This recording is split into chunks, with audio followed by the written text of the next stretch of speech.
Hello, everyone. Welcome to Tuesday's Take 5. Has your week gotten off to a good start? We're in the book of James. Take 5 is because we're just doing 5 minutes of hearing what James has to say to our everyday lives. The idea is to make it as applicational and as relevant as it possibly can, and James is really good that way. The issue he's been helping us deal with is a relationship with God. That sounds funny. It sounds lofty. What does that mean? Yesterday we talked about it in terms of a marriage. Today we're going to talk about it in terms of a friendship. God offers us his friendship. And in the verses we're going to look at today, James chapter 4, verses 6 through 10, he's going to talk about how to establish that friendship.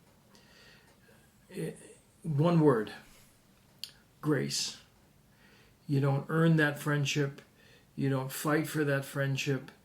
You are given that friendship by grace. And he describes how to receive it. I'm just going to read these verses. They're really good and helping us understand how this friendship with God comes about. God gives more grace, verse 6. Therefore it says, God opposes the proud, but gives grace to the humble. Grace is undeserved favor. God gives us grace.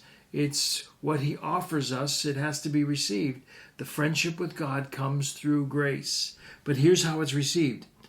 He gives more grace. Therefore it says, God opposes the proud, but gives grace to the humble. Proud and humble.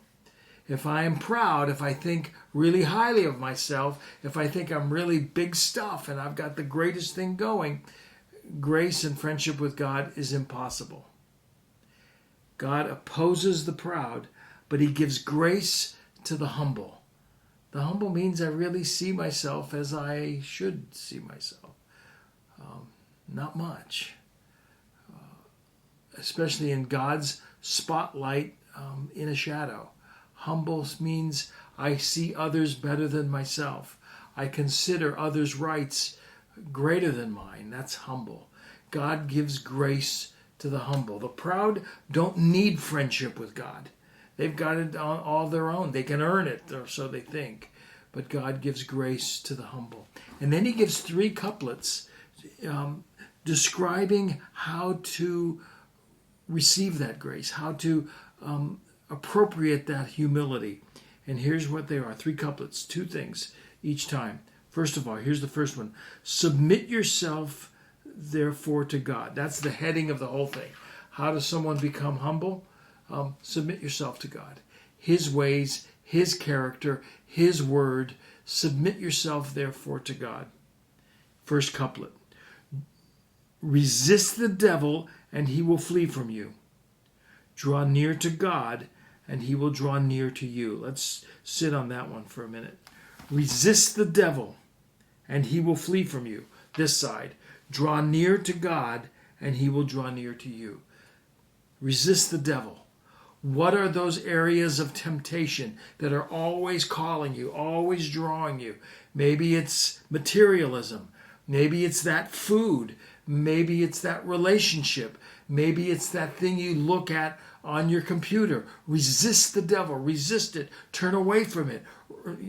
Forrest Gump. Run, Forrest, run. Run away from it.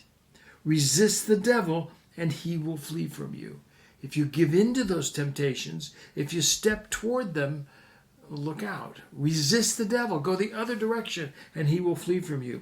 The positive side of that is draw near to God. Draw near to God. Go to him in prayer. Go to him in study, in his word, in the fellowship. Draw near to God. Spend time with him, alone, in silence. Draw near to God, and he will draw near to you. I'm going to end with that one.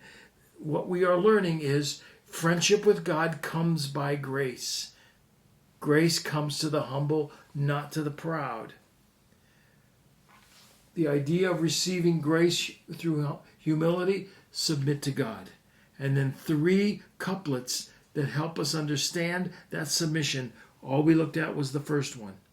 Resist the devil. That's how you submit to God and draw near to God. Tomorrow we're going to pick up the next two verses on what it means to receive God's grace in friendship and submit to Him. I'll see you tomorrow.